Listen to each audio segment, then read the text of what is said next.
Thumbs up.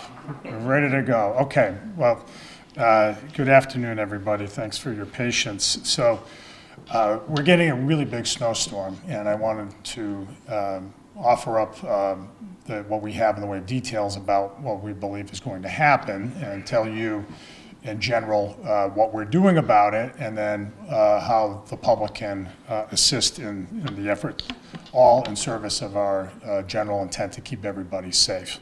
So with me here today from my furthest right is City Councilor at Large James Roy, City Councilor at Large Brian Gomes, Deputy Assistant Police Chief Derek Belong, and Brian Nobrega, the city's Emergency Management Director. So there's a whole lot of folks who've been working over the last few days, last two days on the storm.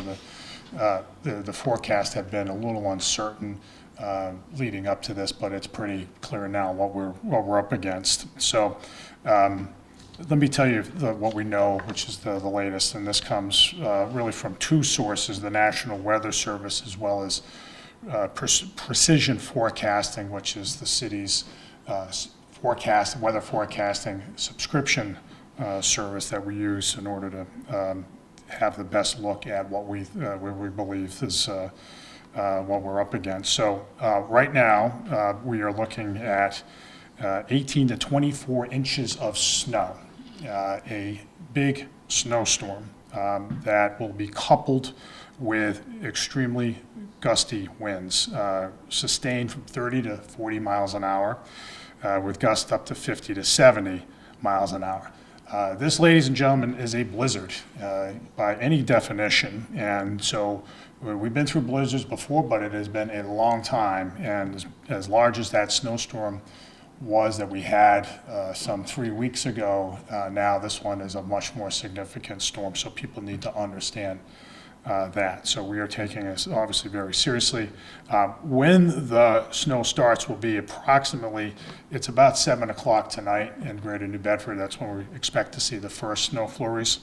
And then the height of the storm will be very early Monday morning after midnight, ranging right through the morning. And we could at times from 4 a.m. to about noon tomorrow see snow coming down at 2 to 4 inches an hour. That is really coming down. That is torrential snow. It'll taper off Monday afternoon and the evening up around 6 o'clock, ending sometime before midnight. So this is an all-day event tomorrow. And again, the nature of the storm is this is an all-around difficult storm because, again, a very large volume of snow is going to fall in a short period of time, coupled with a whole lot of wind. And the immediate effect that has is as we plow the snow, it will be blown back into the street. And so people will look out their front window and say, geez, it doesn't look like the plow has come down my street. I assure you, the plows will come down your street multiple times. It won't look like it sometimes because the wind will fill the street back up, and that's something that our plow drivers are just going to have to contend with. So what will make it especially difficult too is just because of the volume of snow is so great. What we're trying to avoid, but I think it's fair to say we're going to reach a point in some streets where it's going to be where our trucks are just not going to be able to move the snow, and it's going to be an exercise over the course of the week. What we do here in New Bedford is really good. We are really effective at our job when it comes to snow plowing, but sometimes there's just too much snow in too short of a time in the confined, dense spaces of the city to immediately move the snow and to allow traffic to jump right back into effect seamlessly. It's very difficult. I'll emphasize this again. People need to be patient with this snowstorm. So let me tell you about what we're doing about it. So first off, with my power as mayor under state law, we're declaring a state of emergency. It sounds dramatic, and I don't mean to over dramatize stuff. What that allows us to do, most importantly, is to procure services without going on an emergency basis under state law that allows us to hire contractors more readily and to call people in a little more easily. Those are the main things. And then potentially also to, if we're allowed to get reimbursement of our expenses from the federal government. That's a big if, but more particularly, it's really a procurement benefit. We put in place yesterday a parking ban that begins at 1 o'clock. So here we are, it's like 12:15 right now, so this starts very soon. And people need to know that you have to comply with it. People might say, well, it's kind of early, the snow's not going to start for several hours. There's a reason for that. Our parking bans are put in place because we want to make sure we can plow streets readily, that is to say, without cars on both sides, so that emergency vehicles can get down them. That's why we do it. Frankly, it's to save lives potentially. And we see examples with every snowstorm of people who are not complying with the snow ban, and it's tough to get emergency vehicles down the streets. God forbid that we've got to get an ambulance to somebody's house and it gets stuck. That's the situation we're trying to avoid. So the parking ban is there for that reason. So the rule of thumb in general is to park on the side of the street opposite the fire hydrant. There are main streets in the city in which there is a parking ban on both sides of the street. Those are the main streets. They are marked, but people do need to adhere to them. They're on the city's website. There's a long list of parking lots. Many of them are at schools where people can park if you can't find a space on the street. So please comply with the parking ban. Last time the compliance was about as good as I had seen in a long time, but it wasn't perfect. We still issued lots of tickets, and unfortunately there were lots of cars that had to be towed. We take no delight in towing cars or ticketing. We would love to have a storm in which we do none of those things, and every car around the city is parked in the right place. So don't be that person who ends up getting a ticket, much less being towed. Make sure that you comply with the ban, because at the end of the day, again, it is about public safety. We are putting out approximately 120 city vehicles to do the plowing. That includes pre-positioning a number of pieces of heavy equipment, so that if we have to do some excavating, even in the early hours of the morning, to allow plows to get unstuck or even emergency vehicles to get unstuck, we're doing that. It also includes our forestry crews will be out there with chainsaws. There will be, because of the heaviness of the snow and the wind, you can rest assured that there will be trees down and that there will be branches down. And when that happens, power lines go along with them. And so we're having to deal with that. We have on that front, Eversource, really I think for the first time, is embedding itself with the city of New Bedford. This is where they are staging for a much larger area across southeastern Massachusetts. They're also going to be headquartered starting, I guess, this evening, right down at our emergency management headquarters on Purchase Street. So that's all falling into place now. So we're trying to establish a high level of coordination with Eversource. So this is something new, and I appreciate Eversource's cooperation on that front. If you see a down power line, stay away from it, and you should call 911. A lot of times we'll have to go out and position an emergency vehicle, a fire truck, usually to ensure that nobody goes near it. If you see a down tree, you should call 311. Let people actually call 911. I want to be clear about that. A down tree on a roadway, call 911. And if you lose power, call Eversource. The Eversource number is on the city's website, and it's easy to find that. A few other things.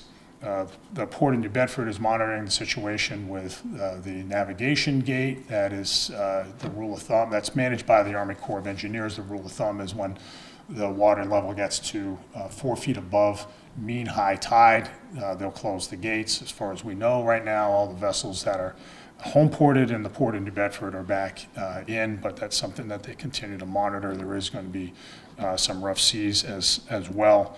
The airport, as far as the airport goes, that is, if we don't expect too many flights to get out, but you should just call your airline if you're expecting to fly out. We have a number of closures. So city offices will be closed tomorrow. Schools will be closed tomorrow, so that includes all the public schools, New Bedford Public Schools, New Bedford Voc, and the charter schools as well. Trash will be delayed 1 day. The reason we do that is it has everything. It's not safe for trash collection crews to go out under the circumstances. There's that for starters, but it's also when we have conditions like this with plowing snow and lots of wind, there's a risk of garbage bins being toppled over, and then when the snow melts, it lays bare a whole lot of garbage that we care not to have on our streets. So that's so don't go putting your garbage cans out tonight if you live in the far north end, and then so forth every day this week. Your garbage collection will be pushed off 1 day. So there's that. We will, if there are additional closures it's possible that there will be more closures on Tuesday, depending on what we get. We'll make announcements about that at some point tomorrow when it's a little more visible to us. Let me talk a little bit about what we hope people will do. Travel will be treacherous out there, especially tomorrow morning. And so what I implore everybody to do is just stay off the roads. It is no good will come of your going out just to check stuff out or to go somewhere where you really don't have to go right away. If you can wait, please wait. The roads, you will cars get in the way of our plows. It makes plowing more difficult. Just stay off the roads. As I said, trees and branches will fall. You got to be careful if you have to go out and walk your dog for a block or something. I would discourage that. If your living situation allows you to do this, let the dog out the back door. If you have to go out, don't go too far. And one of the things you have to be worried about is the possibility of falling tree branches. That happens every year. We see people with near misses or worse with falling tree branches in storms like this. The other thing I just say to people is it's tempting, especially if you're sitting in the house and you're kind of bored, to go out and start shoveling before it's done snowing. Don't do that. It's going to be futile anyway because the snow's blowing around and you're going to see the snow blowing right back into place. Our plows are out there, and lots of people complain every year about plows pushing snow back into driveways that have been shoveled out. There really isn't any avoiding that. They have to go down the street. They can't, like with a scalpel, go and plow people's driveway. It's not realistic. So just wait for the snow to stop before you start shoveling out. The last thing I'll just say is I just ask for people's patience. Our crews do a really good job. We look at precise forecasts. We plan really well. We communicate really well across departments, and it is, and so I defy anybody to find a city that does it better than us. I'm a little biased, but our crews do a really good job. That said, it's going to take a while for us to dig out. I fully anticipate that you're going to see streets that are still blocked well after the snow is done. Our main goal is to make sure that the mains are cleared, and we will do everything we can as quickly as we can to clear up all the other streets. It's going to remain cold for a couple of days, and so you're not going to get a melt. Later in the week, it looks like there's going to be some rain, so that should facilitate some melting that will be welcome. But until then, we're going to know that we're going to be working away on this, and just beg people's patience. So that's what I have to say. A lot of work ahead, and I'll open it up for questions. Brooke. How is the city budgeted for all all the storm prep? What was this level of salt? We are way over budget. I know you mentioned salt too. That's one thing. They're going to be out there in the next hour or so salting. We have salt on hand, and we're going to be. The streets are going to be like one big margarita. There's going to be salt all over them. But as far as the budget goes, that we're going to need to. I mean, this is something we've discussed with the council. We're going to need to look for a transfer probably out of the city stabilization fund. That's a situation the city, it's frankly unavoidable. We've gotten away with having a snow budget that exceeded our costs year in and year out. And we haven't had much snow in the last 11 years. Well, or it's coming home to roost now, which is fine. We have the money. Over budget? It's a running tab. I can safe to say it's hundreds of thousands over budget at this point, but I don't have a number for you. We'll have a number once the snowing's done. That said, and this is a really important point on budgetary matters. We approach in general, and this is something else I got to add. In general, we don't use contractors.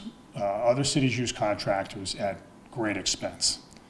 And so if you look at other cities' snow budgets on a per mile of road effort, they spend a lot more money. That said, for this storm, we have hired a number of contractors. We've hired about 20 vehicles for this because we need to get out ahead of it. It's that big of a storm, so this one's a little bit of an exception.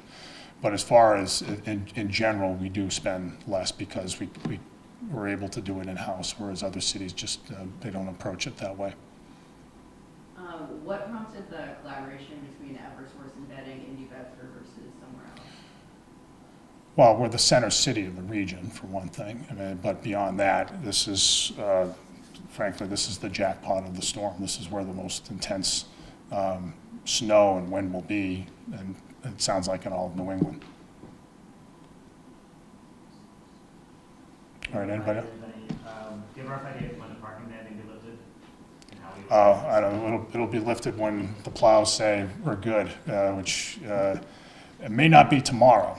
I could easily see this going into the parking ban going to another day if we need to do it. It's for that long. It'll be in for as long as we need it to be in place. And look, I get it. It's an inconvenience for folks. It's a real inconvenience in lots of neighborhoods. In our single-family neighborhoods, not so much. Most people have driveways, but in our multifamily neighborhoods, it is an inconvenience. But people should know that we do it because we want emergency vehicles to have free and unfettered passage down those streets. And we've seen in Providence with the last storm, they're bringing dump trucks to dump the snow in the parking lots to move some of it around. Is there any plan to do anything similar? Oh, we do it too. Yeah, if you go to the Eversource lot in the north end, you will see a mountain of snow. That's yeah, at the Airbox site. Yeah.